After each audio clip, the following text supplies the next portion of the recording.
Halo semua, semoga sehat selalu ya. Selamat bergabung dan selamat belajar untuk adik-adik mahasiswa PPDH FKH Unut. Pada kesempatan ini kita akan belajar kembali terkait dengan basic pemeriksaan klinis pada hewan kesayangan. Pembelajaran terkait dengan pemeriksaan klinis pada hewan pasti udah kalian dapetin ya, bahkan mungkin udah langsung menerapkannya karena mengingat banyak mahasiswa yang aktif magang di klinik hewan. Wow, keren banget. Cuman pada kesempatan ini, yuk kita review kembali kira-kira apa-apa aja sih yang perlu diperhatikan dalam pemeriksaan klinis hewan. Nah, hal pertama yang harus adik-adik mahasiswa lakukan adalah memastikan bahwa meja periksa yang digunakan udah steril ya. Untuk mempersiapkan meja periksa, kita bisa menggunakan alkohol, kemudian dibersihkan dengan kain bersih. Hal ini bertujuan untuk mensteril bakteri dan kontaminan lain yang mungkin ada di atas meja agar tidak mengkontaminan hewan yang akan kita periksa. Kedua, pastikan alat penunjang pemeriksaan awal udah siap ya. Selanjutnya kita bisa siapkan termometer, stetoskop, dan palu perkusi dalam keadaan steril tentunya. Jangan lupa juga siapkan alat penunjang pemeriksaan seperti tisu, alkohol swab, larutan disinfektan atau alkohol, glove, masker, dan jam dinding atau stopwatch. Ketiga, pastikan alat pelindung diri udah terpasang ya. Hal ini bertujuan untuk meminimalisir kontaminan baik terhadap kita sebagai dokter hewan maupun pada pasien. Keempat, timbang pasien untuk mengetahui bobot badannya. Di sini menggunakan timbangan digital. Kalau di lapangan adik-adik bisa menimbang bobot badan hewan dengan timbangan manual ya. Kemudian kita bisa arahkan pasien ke ruang periksa yang udah disediakan. Tempatkan pasien di atas meja dengan kondisi yang nyaman. Jika hewan sudah nyaman, tentunya pemeriksaan dapat kita lakukan dengan lebih mudah. Seorang mahasiswa bisa mengisi sinyalemen pada ambulator. Sinyalemen merupakan identitas diri atau ciri khas dari hewan yang akan membedakan dengan hewan lainnya.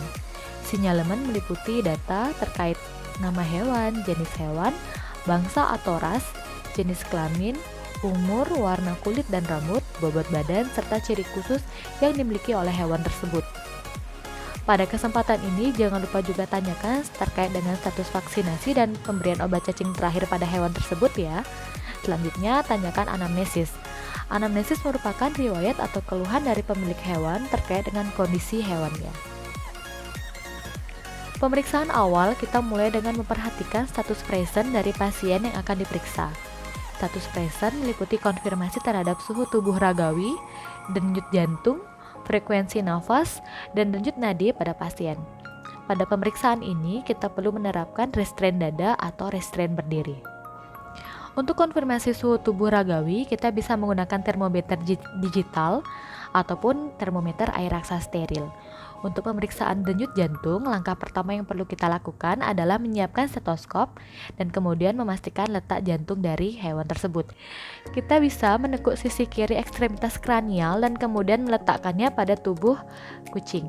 Jadi stetoskop dapat kita letakkan di lokasi ini untuk mengukur detak jantung normal dari kucing tersebut secara seksama selama 1 menit.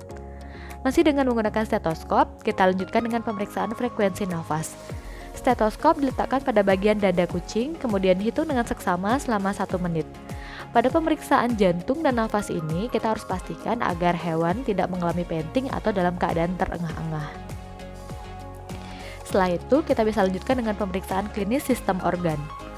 Pemeriksaan klinis penting banget kita lakukan secara runut dari kranial ke kaudal dengan lengkap tentunya. Tentu saja dengan mempertimbangkan kondisi pasien saat datang. Kalau pasien datang dalam keadaan emergensi, tentunya kita akan melewatkan beberapa tahapan dari proses ini. Pemeriksaan kita mulai dari kulit dan rambut melalui inspeksi. Dengan seksama melihat keadaan kulit dan rambut, apakah ada lesi primer atau lesi sekunder. Dilanjutkan dengan pemeriksaan pada regio kepala dengan memperhatikan mukosa konjungtiva, mukosa mulut, hidung, kondisi mata dan telinga, serta mengamati limfonodus yang mungkin dapat dipalpasi di sekitar regio kepala. Nah, kira-kira kalian masih ingat nggak nih limfonodus apa aja sih yang ada di regio kepala? Umumnya, limfonodus yang bisa kita palpasi yaitu limfonodus mandibularis, limfonodus subparotis, dan limfonodus retropharyngealis. Pemeriksaan mukosa, mata, dan telinga dilakukan dengan menggunakan senter atau lampu elektrik.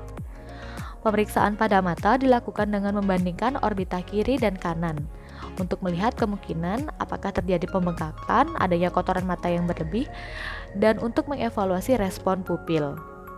Pemeriksaan pada telinga mirip dengan pemeriksaan pada mata, yaitu membandingkan antara telinga kiri dan kanan dan mengevaluasi kelainan-kelainan yang mungkin terjadi.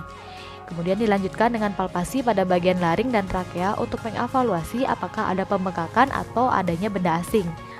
Sehingga apabila ada benda asing, saat kita palpasi, hewan akan menunjukkan respon nyeri, sakit, atau bahkan batuk. Kemudian ke caudalis dengan palpasi lymphonodos prescapularis dan lymphonodos axillaris. Pada pemeriksaan ini juga kita dapat lakukan dengan melakukan palpasi pada ekstremitas kranial untuk mengevaluasi apakah ada tanda-tanda pembengkakan, atrofi, dislokasi, ataupun fraktur. Pemeriksaan dilanjutkan ke regio abdomen, di mana di sini kita bisa lakukan secara inspeksi dengan mengamati apakah ada pembesaran organ abdomen atau tidak. Untuk meneguhkan jika terjadi pembesaran organ, dapat dilakukan perfusi untuk menguji apakah pembesaran tersebut akibat adanya timbunan gas, adanya timbunan cairan, atau adanya massa jaringan. Selain itu, pada keadaan normal dapat juga nih adik-adik lakukan auskultasi untuk mengetahui suara khusus atau yang kita kenal dengan suara bulborikmus. Normalnya, suara bulborikmus terdengar 2 kali per menit pada kondisi pencernaan normal. Dilanjutkan pemeriksaan akhir ya, yaitu ekstremitas kaudal. Pada hewan dengan keluhan susah berdiri, umumnya pemeriksaan dilakukan dengan cara palpasi pada vertebrae thoracalis dan tulang coccygealis atau tulang ekor, karena rentan banget terjadi kelainan pada organ ini. Kemudian dilanjutkan melakukan palpasi pada lymphonodos inguinalis dan lymphonodos popliteal serta ekstremitas kaudal lainnya untuk mengevaluasi apakah ada pembengkakan, atrofi, dislokasi, ataupun fraktur. Nah, adik-adik, sekian video pemeriksaan klinis pada hewan kesayangan ini. Semoga bermanfaat ya, dan kemudian dapat adik-adik terapkan pada praktik pemeriksaan hewan kesayangan lainnya. Terima kasih.